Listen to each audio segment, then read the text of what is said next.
Welcome back to Washington Watch. I'm Tony Perkins, your host. We're broadcasting live from the U.S. Department of State here in Washington, D.C. as we wrap up Day 2 of the second annual Ministerial to Advance Religious Freedom, a gathering of over 1,000 leaders. These are civil society leaders, governmental leaders from close to 130 different countries that have gathered here at the invitation of the Secretary of State to discuss how we advance religious freedom internationally. By the way, if you'd like to find out more, you can go to the website, go to tonyperkins.com. We've got some links up there, but there's a lot of good information, and I think it's we're going to talk about this in just a moment. Today I was a part of a couple of panels, just the conversation that is taking place among different religious groups, different ethnic groups, different countries, putting an emphasis, a spotlight on religious freedom cannot hurt. It can only help the plight of the persecuted around the globe. Well, join me now to talk more about some of the highlights from today and give us a little, as we go a little deeper in analysis, is Travis Weber, who's Vice President of Policy and Government Affairs here at the Family Research Council, also oversees the Center for Religious Liberty. Travis, welcome back to Day 2 here at the Ministerial. Thank you, Tony. All right. I'm going to get, well, let's just start with this.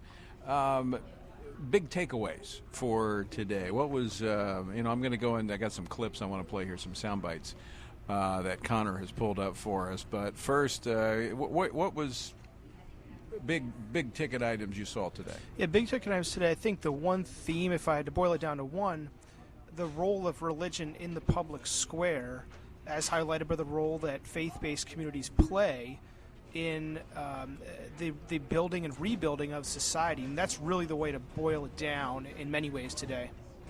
Yeah, and again, I go back, I was just, in fact, I had to run across the street from one of the panel sessions that was over at the Institute of Peace, where there was a rabbi, a bishop, an imam, an educator, and Tony Perkins. It almost sounds like, set up for one of those jokes or something. But the reality is, I'm not sure that the type of conversations and interaction that's taking place here would happen. Yeah, I mean, religious freedom brings together everyone who's religious and who wants freedom, right? So religious freedom includes those of different faiths who want to be protected to live out their faith. And I think, for those of us in the United States, we have our own context, our own history of understanding this, which is unique in the world. But for those in other countries, it may feel different. If you're a Christian that makes up a very small minority of a certain country, you're going to perceive the dynamic in your country and how the government protects you and the need for government protection a little bit differently. And what draws us all together, though, is the conceptual idea of religious freedom and the need to see it protected and the need to work towards its protection. Right. And I want to be very clear here, because I was clear on the panel discussion. That does not mean that we lose our spiritual individual identity, that we somehow merge. I'm not talking about one big happy spiritual kumbaya moment. I mean, we're very different. We hold different theological views, and we have to maintain those views and teach those views to our children. But as Americans and as citizens of this country, and really as occupants of this world, this globe, we can find cultural unity while maintaining our spiritual uniqueness, and that we should never, as Christians, try to hide or dial back our faith in Jesus Christ and what gives us hope and purpose and meaning. But at the same time, as we have these conversations and these dialogues with others, it leads to humanizing people. It leads to solving problems together. And again, I only think positive things can come out of this. Hey, Tony, this is a key point. The key is we maintain our own beliefs theologically while working towards what we can agree on culturally and politically. we can absolutely work. Let's look at the pro-life movement in a different context. We are able to work on an issue with people which we don't agree with. We don't agree with them all theologically. In other contexts, even on religious freedom, to bring it back home to what we're focusing on today. So, crucial point, because we don't want to fall into the trap of saying we must agree with people on everything in order to work with them. Right. At the same time, we don't want to say it's not true, and we don't want to say at the same time that we can't talk to you if I disagree with you on these things over here. So this is why we're making a point about this. And I made the point there were two Baptists on the panel, that last panel, and even as Baptists we don't always agree, but we work together for a common good. So I think in the broader context of religious freedom, we can work with people of different faiths without in any way compromising or yielding up our individual beliefs. Tony, we heard at our own side event on Syria last night from Yazidi activists. We heard from Christians. We heard from those of different faiths. And Yazidi activists, one of whom has been working to help the Yazidi community that's been horribly persecuted by ISIS over the last several years. And it's incredible to hear this person speak about the issues what they're engaged in from their faith perspective. I'm glad we heard from him. It doesn't mean we agree with him theologically, but here's a person who's engaged in work that we want to see happen, and we want to support. We want all people to have the freedom to choose to believe or not to believe.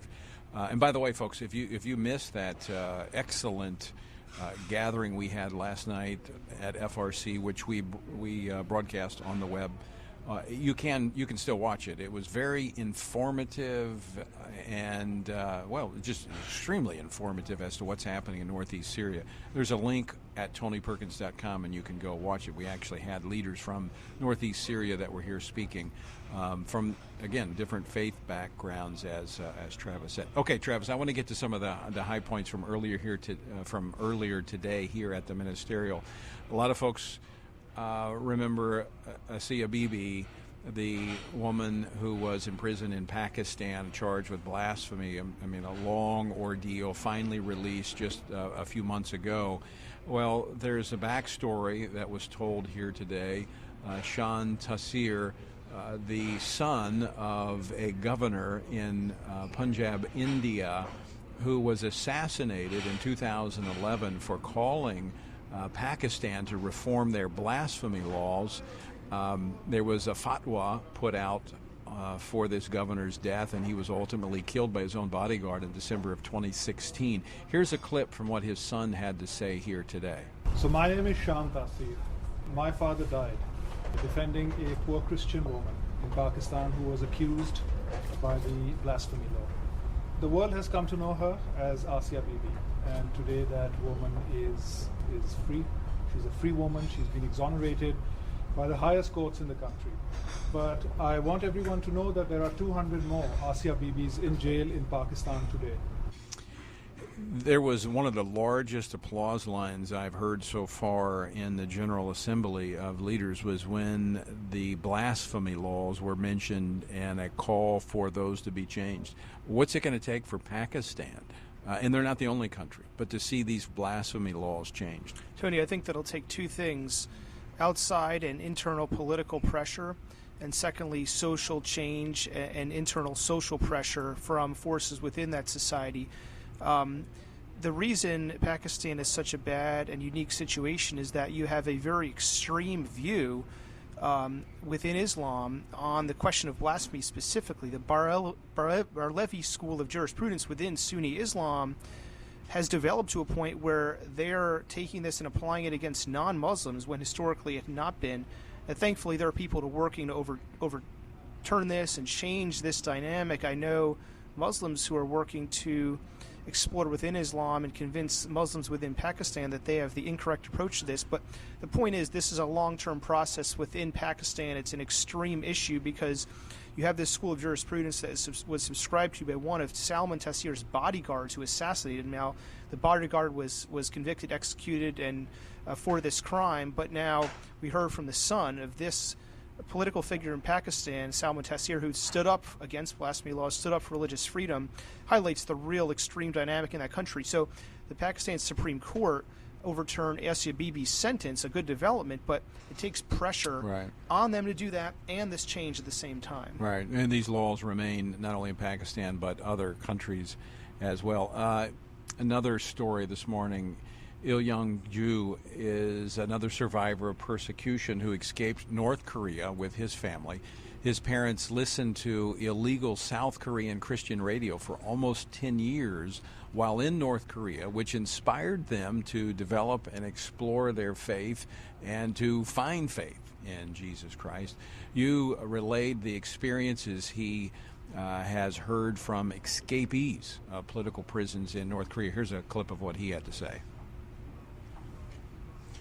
Play clip 5, please. The females, they're not provided any medication where they're giving birth, or they are forcefully have to lose their kids, their babies. And also, in terms of food provision, they're only given like a very small portion of corn.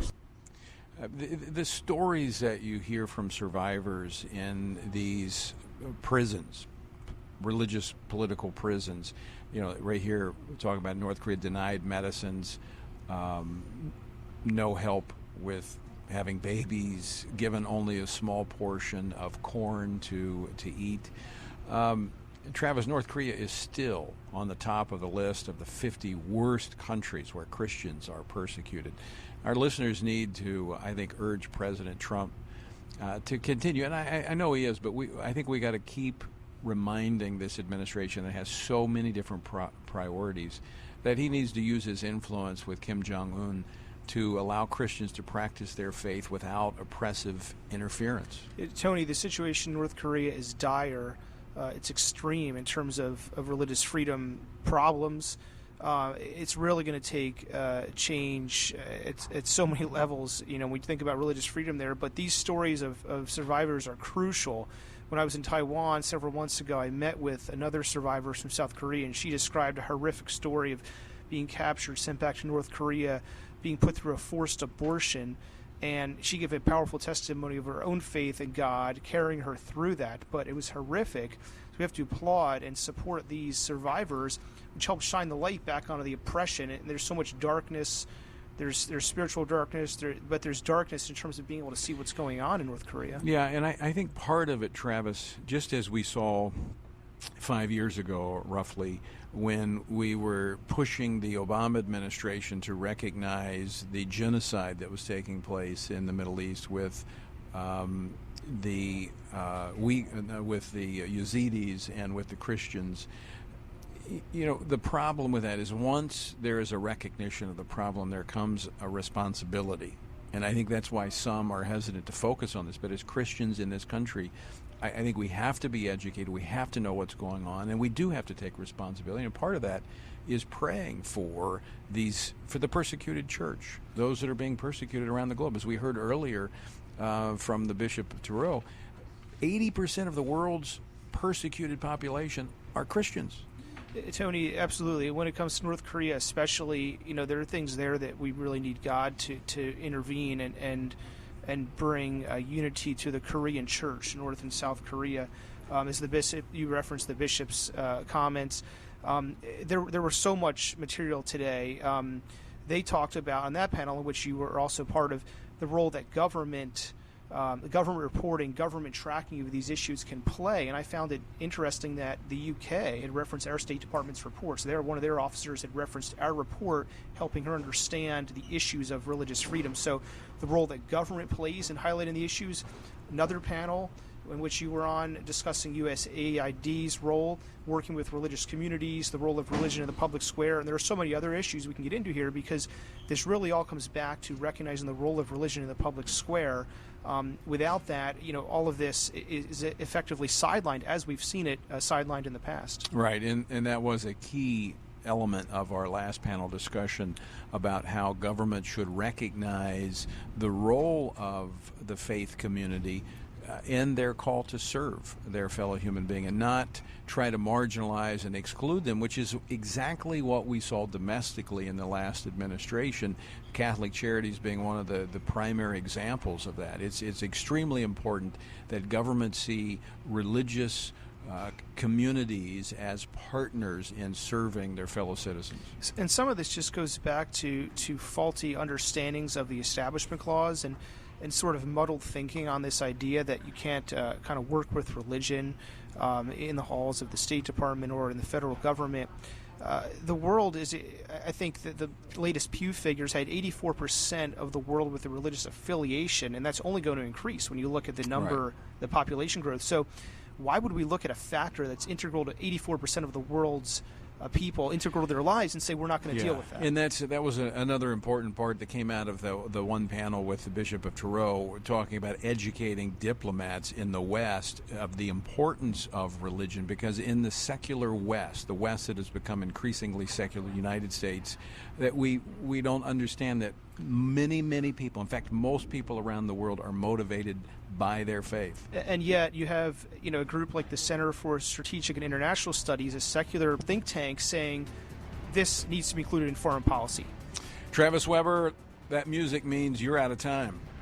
Thanks for having me again, Tony. All right, Travis, thanks for joining us. Folks, I'm out of time as well. Until next time, I encourage you to check out the website, TonyPerkins.com, and do this. As the Apostle Paul says in Ephesians 6, when you've done everything else, when you've prayed, when you've prepared, and when you've taken your stand, by all means, keep standing.